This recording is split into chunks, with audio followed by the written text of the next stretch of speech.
இயேசு கிறிஸ்துவின் இரத்தத்தினால் மீட்கப்பட்ட அன்பு உறவுகளுக்கு ஸ்தோத்திரம். எந்த நாளிலும் கூட உங்கள் வீட்டு பிள்ளையாகிய ஜெயரோபனாகிய நான் உங்களை தேடி வந்திருக்கிறேன். ஆண்டவராகிய வசனம் கொடுத்த வசனத்தை உங்கள் முன்பாக வாசிக்கிறேன். நீதிமொழிகள் 17ஆம் அதிகாரம் வசனம் 13.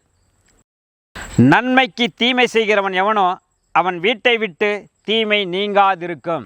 ஆம் அன்பு உறவுகளே, ஆண்டவர் சொல்லுகிறார் நீதிமொழிகள் 17ஆம் அதிகாரம் 13ஆம் வசனத்தில், நீங்கள் நன்மை செய்து சோர்ந்து போயிருக்கிறீர்கள், உங்களிடத்தில் நன்மை பெற்றவர்கள் உங்களுக்கு விரோதமாக பல விதங்களில் தீமை செய்கிறார்கள்.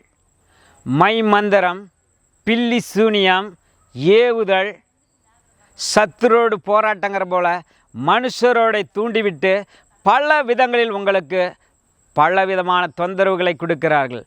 அவர்கள் யார் என்று பார்த்தால் நீங்கள் நன்மை செய்தவர்களாக இருப்பார்கள். ஒன்று, இருக்க இடம் இல்லாதவர்களுக்கு நீங்கள் இடம் கொடுத்திருப்பீர்கள். அவர்கள் பிள்ளைகளுக்கு படிப்பதற்காக உதவி செய்திருப்பீர்கள். அவர்கள் பிள்ளைகளுக்கு திருமண காரியங்களுக்காக பல விதங்களில் உதவி செய்திருப்பீர்கள். அவர்களுக்கு இருக்க இடம் இல்லாதவர்களுக்கு வீடு வாசல் ஏற்படுத்துவதற்கு பல விதங்களில் உதவி செய்திருப்பீர்கள். ஆனால் இந்த நன்மையெல்லாம் பெற்றவர்கள்தான் உங்களுக்கு தீமை செய்கிறார்களா? கவலைப்படாதீர்கள், கவலைப்படாதீர்கள். ஆண்டவர் உன்னை பார்த்து சொல்லுகிறார், மகனே மகளே, நீ கவலைப்படாதே. உன்னிடத்தில் நன்மை பெற்றவர்கள் உனக்கு தீமை செய்கிறார்கள், அதை நான் அறிவேன். ஏனென்றால் வானத்தையும் பூமியை உண்டாக்கின சர்வ வல்லமையுள்ள தேவனாய் கர்த்தர் உள்ளந்தரியங்களை ஆராய்ந்து அறிகிற தேவன். உங்களுக்கு விரோதமாக செய்கிற தீமை செய்கிற ஜனங்களை அவர் அறிந்திருக்கிறார்.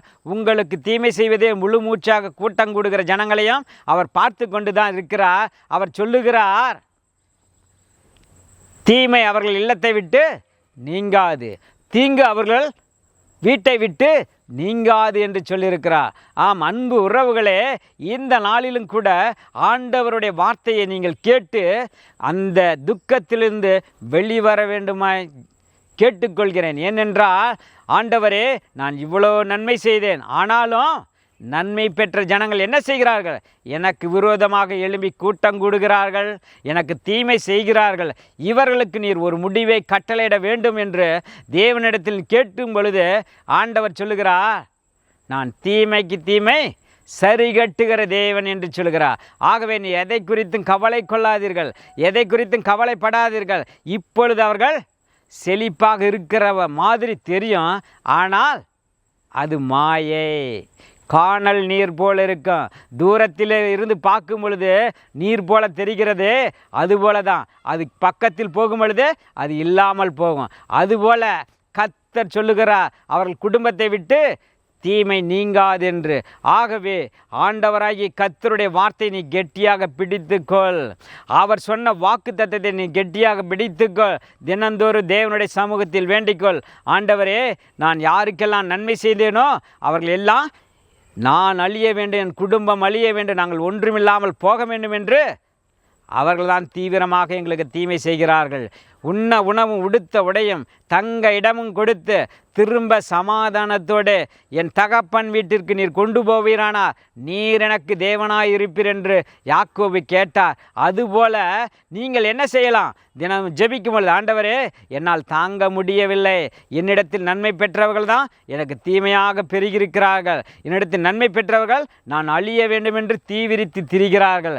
இவர்களுக்கு நீர் தீமைக்கு தீமை சரிகட்டி நீரே தேவன் என்பதை என் மூலமாக வெளிப்பட வேண்டுமா உம்முடைய சமூகத்தில் வேண்டிக் கொள்கிறோம் என்று நீ ஜெபிப்பீரானால் நிச்சயமாகவே அவர்களுக்கு ஒரு முடிவை கர்த்தர் கட்டளையிடுவார். அதை நீ கண்ணலை காணும்படி காதலை கேட்கும்படி உன்னை வைப்பாராக.